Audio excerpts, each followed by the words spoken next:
प्रिय विद्यार्थियों, मैं डॉक्टर खेमचंद महावर, सह आचार्य राजनीतिक विज्ञान विभाग, राजकीय महाविद्यालय बहरोड। आज हम मत्स्य विश्वविद्यालय के पाठ्यक्रम के अनुसार द्वितीय वर्ष सेकंड ईयर का जो सेकंड पेपर है, इंडियन पॉलिटिकल सिस्टम, भारतीय राजनीतिक व्यवस्था के अंतर्गत संसद का अध्ययन हम कर रहे थे। जैसे कि आपको विदित है कि संसद का मतलब है लोकसभा प्लस राज्यसभा प्लस राष्ट्रपति। उसका अध्ययन हम पहले भी किया था। अब हम राज्यसभा और लोकसभा में अंतर को स्पष्ट करेंगे। ये अंतर वैसे तो सामान्य ही है, किंतु फिर भी विद्यार्थियों को परीक्षा के दृष्टिकोण से, चाहे वो प्रतियोगी परीक्षाएं हों, चाहे वो बीए या एमए की परीक्षाएं हों, उस दृष्टिकोण से ये अंतर आना चाहिए। उस दृष्टि से हम राज्यसभा और लोकसभा का अंतर करते हैं। तो सबसे पहले राज्यसभा का जो सदन है वो उच्च सदन कहलाता है, राज्यों का सदन भी कहलाता है। जैसा कि आपको पता है कि राज्यसभा में भारत के जो 28 राज्य वर्तमान में, पहले 29 थे, जम्मू कश्मीर को अभी केंद्र शासित प्रदेश बना दिया गया है, जम्मू कश्मीर और लद्दाख को। इस प्रकार से अब 28 राज्य हैं। ये उन 28 राज्यों को तथा जिन केंद्र शासित प्रदेशों में विधानसभाएं हैं, उन राज्यों का प्रतिनिधित्व राज्यसभा में किया जाता है। जैसा कि पहले मैंने बताया था कि राज्यसभा बनाए जाने का आधार यही था कि भारत में संघीय शासन व्यवस्था है और संघीय शासन व्यवस्था में केंद्र और राज्य दो अलग अलग घटक हैं। राज्य अपने अधिकारों को सुरक्षित कर सके, अपनी सीमाओं को सुरक्षित कर सके, अपनी सभ्यता और संस्कृति को बचाए रखे और राज्य अपने हित का सर्वोत्तम प्रतिनिधित्व कर सके। इसलिए राज्यसभा का गठन किया गया है। राज्यसभा में जनसंख्या के आधार पर प्रत्येक राज्य का आनुपातिक प्रतिनिधित्व दिया गया है। भारत के जो अलग अलग राज्य हैं, वहाँ से भिन्न भिन्न संख्या में राज्यसभा में सांसद चुने जाते हैं। भारत की राज्यसभा और अमेरिका की सीनेट से तुलना की जाती है, किंतु सदन के दृष्टिकोण से अवश्य ये तुलनीय है। किंतु सीनेट और राज्यसभा में अंतर यही है कि जहाँ अमेरिका के सीनेट में 100 सदस्य होते हैं, वहाँ 50 राज्य हैं, प्रत्येक राज्य से 2-2 सदस्य निर्वाचित होते हैं। भारत में ऐसा नहीं है। भारत में प्रत्येक राज्य से जनसंख्या के अनुपात में सदस्य चुनकर आते हैं।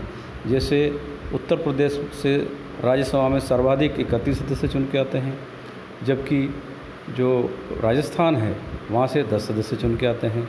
इस प्रकार का जो प्रतिनिधित्व में अंतर है वो जनसंख्या के आधार पर माना गया है। इसमें 2 केंद्र शासित प्रदेश भी हैं जहाँ पे विधानसभा है, पांडुचेरी जहाँ 30 सदस्यों की विधानसभा है, और दिल्ली जहाँ पर 70 सदस्यों की विधानसभा है। इन विधानसभा क्षेत्रों से दिल्ली से 3 और पांडुचेरी से 1 राज्यसभा सांसद चुनकर आता है। राज्यसभा को उच्च सदन कहा जाता है। दूसरा, लोकसभा जो लोकप्रिय सदन है वो लोकसभा कहलाता है। और इस लोकसभा का जो गठन है और इसके सदस्यों का जो चयन किया जाता है, निर्वाचित होते हैं, उसमें भारत का वो प्रत्येक नागरिक जिसका मतदाता सूची में नाम हो वो मतदान इसमें कर सकता है। अगला अंतर आते हैं हम, लोकसभा के सदस्यों का प्रत्यक्ष मतदान प्रणाली द्वारा चयन होता है, जबकि राज्यसभा के सदस्य का अप्रत्यक्ष मतदान प्रणाली द्वारा चुने जाते हैं। यानी कि लोकसभा का सांसद उस भारतीय नागरिक द्वारा चुना जाता है जिसकी आयु 18 वर्ष हो और जिसका नाम मतदाता सूची में अंकित हो। वह प्रत्येक 18 वर्ष का व्यक्ति लोकसभा के संसद को चुनने का पात्र होता है, जबकि राज्यसभा के सदस्यों का चयन अप्रत्यक्ष मतदान प्रणाली द्वारा होता है। एकल संगणक मतदान प्रणाली भी उसको कहा जाता है। किंतु वो अप्रत्यक्ष मतदान द्वारा होता है। उसमें जनता की सीधी भागीदारी नहीं होती है। जनता द्वारा चुने गए विधानसभा के विधायकों के माध्यम से राज्यसभा के सांसदों का चयन होता है। राज्यसभा के सांसदों का चयन कैसे होता है, इस संदर्भ में हम पूर्व के अध्याय में पूरी प्रक्रिया, पूरा कोटा, उस प्रकार से हम अध्ययन उसमें कर चुके हैं।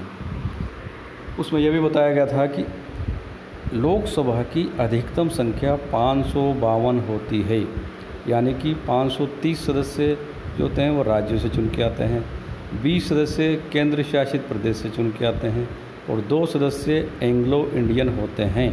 इस संदर्भ में भी विस्तार से चर्चा पूर्व में की जा चुकी है।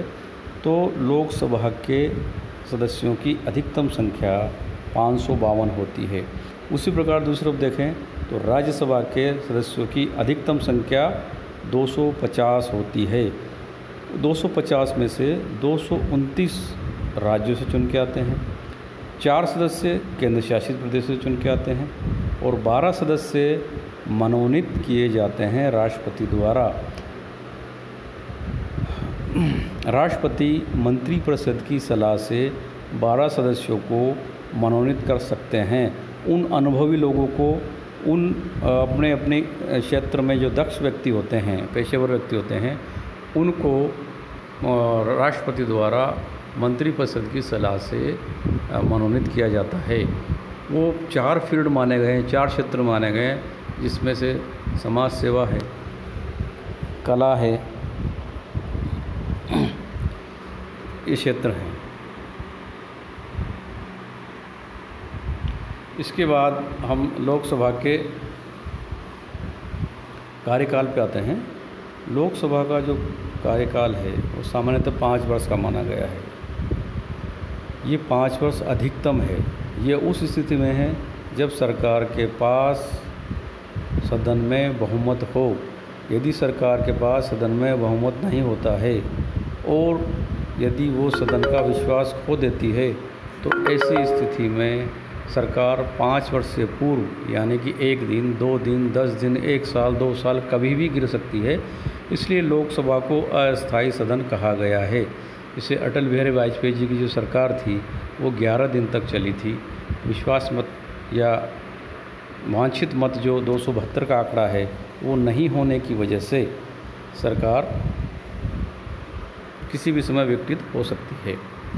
उसी प्रकार राज्यसभा जो है उसका कार्यकाल सामान्यतः गणना के आधार पर 6 वर्ष निर्धारित किया गया है।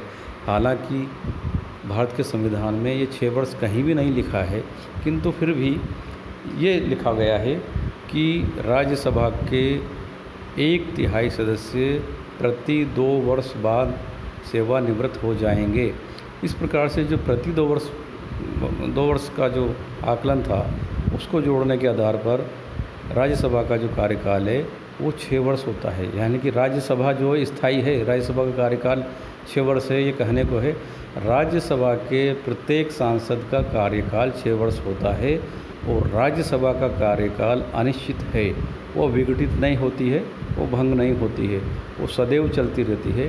राज्यसभा का प्रत्येक जो सांसद है वो 2 वर्ष में, प्रति 2 वर्ष में 1/3 सदस्य प्रति 2 वर्ष में सेवानिवृत्त हो जाते हैं। विद्यार्थियों को यहाँ एक बात और बताना चाहूँगा, क्योंकि विद्यार्थियों के मन में स्वाभाविक रूप से ये प्रश्न भी उठ सकता है कि जब प्रथम लोकसभा अस्तित्व में आई थी तो उस समय 1/3 सदस्यों को कैसे सेवानिवृत्त किया गया होगा। तो विद्यार्थियों इस संदर्भ में जो मैं बताना चाहूँगा कि जो प्रथम राज्यसभा थी उसके 1/3 सदस्यों की लॉटरी निकाली गई थी और लॉटरी में जिन जिन सदस्यों के नाम आ गए थे वो पहले 2 वर्ष में ही सेवानिवृत्त हो गए थे।